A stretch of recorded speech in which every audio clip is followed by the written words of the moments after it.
ওকে, so আমাদের যে ওয়েবসাইটটি এটি আইডেন্টিফাই করার জন্য লোগো অথবা আইকন তো দরকারই, তাই না? সো আমরা এখন আমাদের সাইটের জন্য লোগো এবং আইকন ক্রিয়েট করব। সো আমরা এটি করব ক্যানভা দিয়ে। সো আমরা গুগলে চলে যাই, CNVA canva.com লিখে সার্চ করি। canva.com এটি একটি খুবই popular open source designer website. So এটা দিয়ে শুধু ডিজাইন নয়, বিশেষ করে ভিডিও তৈরি করা যায় এবং এডিট করা যায়, আর নানান ধরনের ফিচার রয়েছে এটিতে। হ্যাঁ, তো আমরা এটি দিয়ে লোগো ক্রিয়েট করব। সো ক্রিয়েটেড ডিজাইন এতে ক্লিক করার পর আমরা চলে আসবো এখানে। আচ্ছা, দেখতে পাচ্ছি যে Facebook post, Facebook cover, Instagram post, লোগোতে আসলে যে 500 × 500 পিক্সেল। সো আমি বেসিক্যালি 500 × 500 পিক্সেলে করি না, আমি কাস্টমভাবে করি, আমি ব্যক্তিগতভাবে। আমার রেজুলেশনের একটা ফ্যাক্ট রয়েছে। সো এই ক্ষেত্রে যদি টেক্সট বেসিসে লোগো ক্রিয়েট করা হয় তাহলে বলবো যে আমি ওই রেজুলেশন বেসিস একটু বাড়ানোর জন্য, যেমন আমি 2000 হাইট দিয়ে হচ্ছে 400। আবার যদি টেক্সট ভিত্তিক না করে আইকন ভিত্তিক করা হয় তাহলে ওই ক্যানভার যে সাজেস্টেড 500 × 500 পিক্সেলটা ঠিক আছে। So 2000 × 4000 height. So create new ডিজাইনে ক্লিক করব। ওকে, সো এটা রিনেম করে দেই। রিনেম যদি দেই ঢাকাইয়া.com লোগো।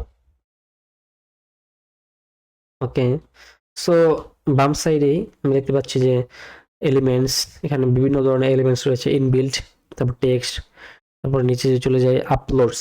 সো আপলোডসটা বেসিক্যালি যদি আমরা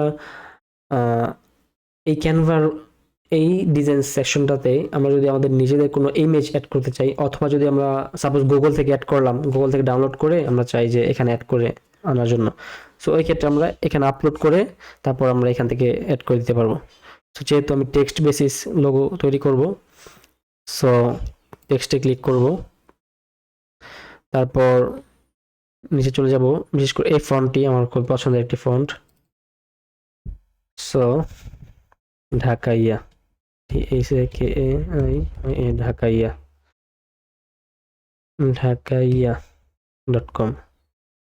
ওকে, সো কালারটি অবশ্য আমার পছন্দ না, কালারটি চেঞ্জ করে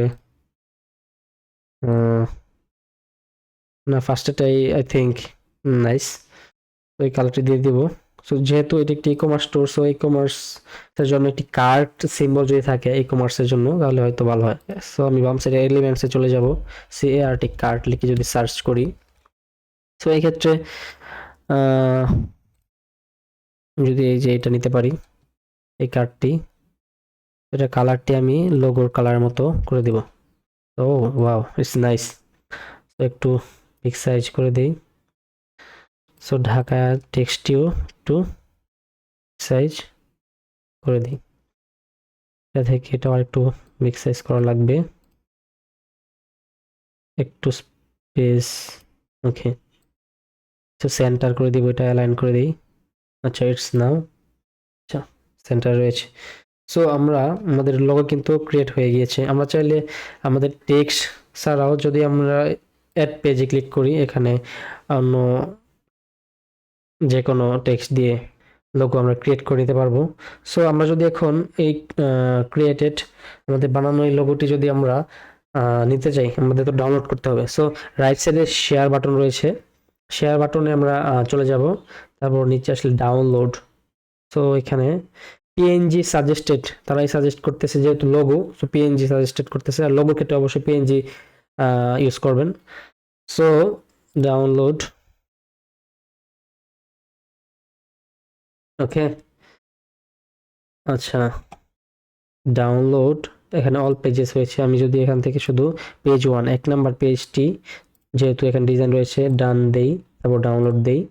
ওকে, সো ডাউনলোড হচ্ছে, তো ডাউনলোড হয়ে গিয়েছে। সো এখন যে আমাদের লোগোটি তো বানানো শেষ, এখন আমাদের এই লোগোটি আমাদের যে সাইটের মধ্যে অ্যাড করা লাগবে আমাদের ওয়েবসাইটটিতে। সো আমরা যদি আমাদের ড্যাশবোর্ডে চলে যাই, ড্যাশবোর্ড থেকে আমরা চলে যাব হচ্ছে অ্যাপিয়ারেন্সে। অ্যাপিয়ারেন্স থেকে থিমস এর নিচে যে কাস্টমাইজ লেখা, কাস্টমাইজে চলে যাব। সো এখান থেকে আমরা চলে যাব, দেখতে পাচ্ছি হেডার, জেনারেলের নিচে যে হেডার লেখাটি। তো আচ্ছা, এক্ষেত্রে কিন্তু থিম বাই থিম ভেরি করবে, যেমন তবে মোস্ট অফ দ্য টাইম কিন্তু একই রকম থাকে আর কি। যেমন কিছু কিছু সেকশন রয়েছে, যেমন টাইপোগ্রাফি যে সেকশনটা থাকবে উপরে কিছু থিমের মধ্যে, পারফরমেন্স এটা থাকবে উপরে, কালার্স এটা থাকবে নিচে উপরে, আবার এই বক্স থিমের মধ্যে একটু নিচে বা মিডল সাইড দিয়ে। সো আমাদের মেন বিষয় হচ্ছে এই জিনিসগুলো বোঝা, মানে উপরে নিচে থাকাটা ফেক না। তো ওই ক্ষেত্রে আমাদের এই জিনিসগুলো বুঝলেই তাহলে আর কোনো সমস্যা হবে না, আই থিঙ্ক। সো আমরা এখান থেকে হেডারে চলে যাব। হেডারে আসার পর যদি আমরা এই যে নিচের দিকে চলে আসি, এখানে লোগো যে বাটনটি আছে, তো এখান থেকে সিলেক্ট লোগোতে ক্লিক করব, তারপর আপলোড ফাইলস। তারপর আমরা যে ডাউনলোড করেছি, ডাউনলোড থেকে যে ঢাকাইয়া.com লোগো পিএনজি ওপেনে ক্লিক করব। ওকে, তো এটি আপলোড হয়ে গিয়েছে, সিলেক্ট করব। ওকে, সো লোগোটি আপলোডেড, ইটস লোডিং, আপলোড হচ্ছে। সো সাইট টাইটেল আমরা এটাকে ডিসেবল করে দিই, আমাদের প্রয়োজন নেই।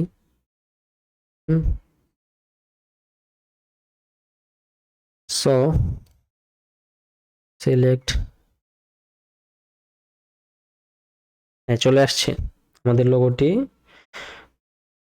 ওকে, সো আমরা যে ক্যানভা দিয়ে লোগোটি ক্রিয়েট করলাম, আমাদের লোগোটি ক্রিয়েট করার পর আমরা কিন্তু আমাদের ড্যাশবোর্ডে এসে এটা পাবলিশ করে দিয়েছি। এই যে পাবলিশে ক্লিক করলেই পাবলিশ হয়ে যাবে। সো এরপরেও আমাদের আরো অনেক টাস্ক রয়েছে, যেমন এই যে উপরের যেই সেকশনটি, এগুলো নিয়ে কাজ করব, এবং নিচের সেকশনগুলো মানে টোটালি এই সেকশনগুলো নিয়ে কাজ করব। সো আপাতত এই পর্যন্তই। সো দেখা হবে নেক্সট ভিডিওতে। Thank you so much.